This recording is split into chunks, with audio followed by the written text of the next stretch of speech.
اب ذرا سنیے، قربانی یہ بھی اسلام کی نشانی ہے، یہ شعائر اسلام میں سے ہے۔ اللہ تعالیٰ نے قرآن کے اندر بیان فرمایا وَالْبُدْنَ جَعَلْنَاهَا لَكُم مِّن شَعَائِرِ اللَّهِ، یہ بڑی جسامت والے جانور، گائے، اونٹ، یہ بڑی جسامت والے جانور ہم نے ان کو تمہارے لیے بنایا ہے اور اللہ نے اپنی نشانیاں بنایا ہے۔ لَكُمْ فِيهَا خیر، تمہارے لیے اس کے اندر بھلائی موجود ہے۔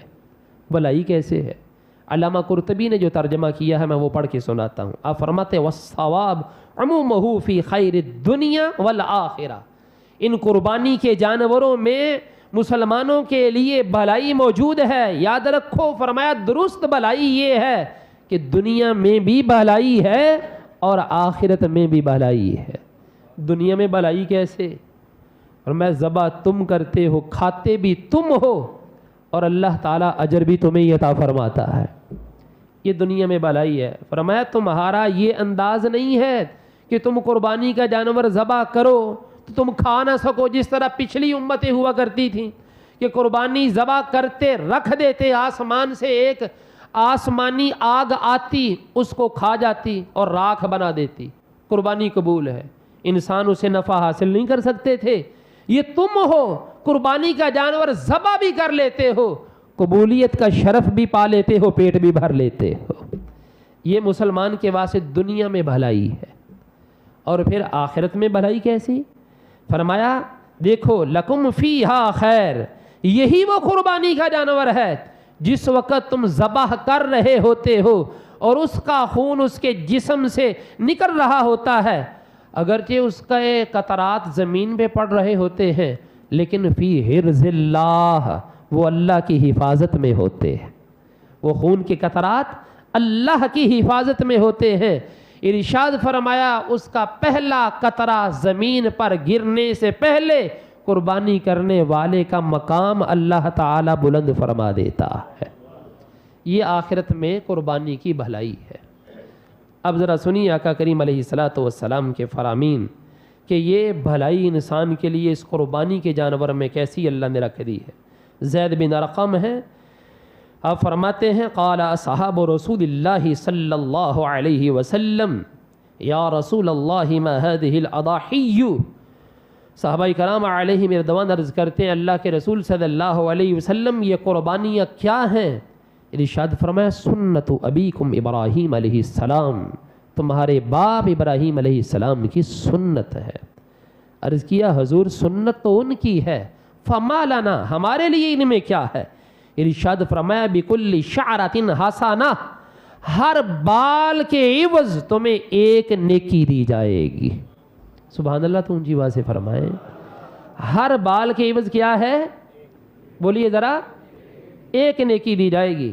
وہاں پر کچھ دیہاتی قسم کے لوگ بھی موجود تھے، انہوں نے کہا حضور فالصوف یا رسول اللہ، صوف مینڈا جس کے جسم کے اوپر بال ہی بال ہوتے ہیں، بال ہی بال ہوتے ہیں، حضور اگر کوئی وہ ذبح کر دے تو کیا اس کو بھی ہر بال کے عوض ایک ایک نیکی ملے گی؟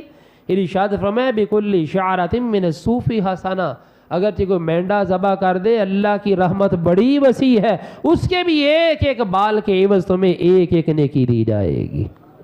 یہ آخرت میں بھلائی ہے اس جانور کی۔ آقا کریم علیہ الصلوۃ والسلام نے فرمایا من ضحى طیبۃ بها نفسه محتسبا لاضحیتہ کانت له حجابا من النار، جو ثواب کی امید پر خوش دلی سے قربانی کرے وہ قربانی اس کے لیے جہنم سے آڑ بن جائے گی۔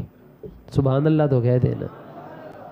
میں سمجھ رہا ہوں کہ آپ لوگوں کے اوپر غنودگی طاری ہے کیونکہ ٹھنڈک محسوس ہو رہی ہے آپ لوگوں کو۔ ہاں جی، جنید بغدادی سے کسی نے پوچھا تھا، ہن گل سن لو جی، حضور جدوں قرآن و سنت دی گل سنتے ہیں تو نیند آنا شروع ہو جاتی ہے، تو جدوں ایویں گلاں سنتے ہیں تو ادوں نیند کوئی نہیں آتی۔ آپ نے پتہ کیا جواب دیا؟ انہوں نے کہا پھولوں کے اوپر نیند ہی آتی ہے۔ کبھی کانٹوں پر بھی کسی کو نیند آئی؟ پھولوں پہ نیند ہی آتی ہے۔ تو بہرحال یہاں پر آپ لوگوں نے جاگ کے بیٹھنا ہے، کوشش یہ کرنی ہے کہ آپ لوگ جاگ کے بیٹھیں۔ ایک دو حدیثیں سن لیجئے پھر ہم گفتگو کو ختم کرتے ہیں۔ جس کی قربانی ہے اس کو چاہیے کہ اپنی قربانی کے پاس حاضر ہو. ٹھیک ہے جی, اپنی قربانی کے پاس حاضر ہو, جتنا بھی ممکن ہو سکے اپنی قربانی کے قریب کھڑے ہونا, یہ سنت ہے. یہ آقا کریم علیہ الصلوۃ والسلام نے اپنی پیاری بیٹی حضرت فاطمہ سے فرمایا, یا فاطمہ تو قومی الی اضحیتی کی, اے فاطمہ اپنی قربانی کا جانور لے کر آؤ, فشہدیہا, اور اس کے قریب کھڑی ہو جاؤ, فإن لک بکل قطرۃ تقطر من دمہا ان یغفر لک ما سلف من ذنوبک. ارشاد فرمایا اس کا پہلا قطرہ گرنے سے پہلے اللہ تعالیٰ پچھلے سارے گناہوں کو معاف فرما دیتا ہے. حضرت فاطمہ الزہرا رضی اللہ تعالی عنہ پوچھتی ہیں, حضور النا خاصتاً اہل البیت, کیا یہ فضیلت صرف ہم اہل بیت کے لیے ہے؟ او لنا وللمسلمین, یا ہمارے لیے بھی ہے اور سارے مسلمانوں کے لیے بھی ہے؟ ارشاد فرمایا بل لنا وللمسلمین, یہ فضیلت ہمارے لیے بھی ہے, سارے مسلمانوں کے واسطے بھی ہے.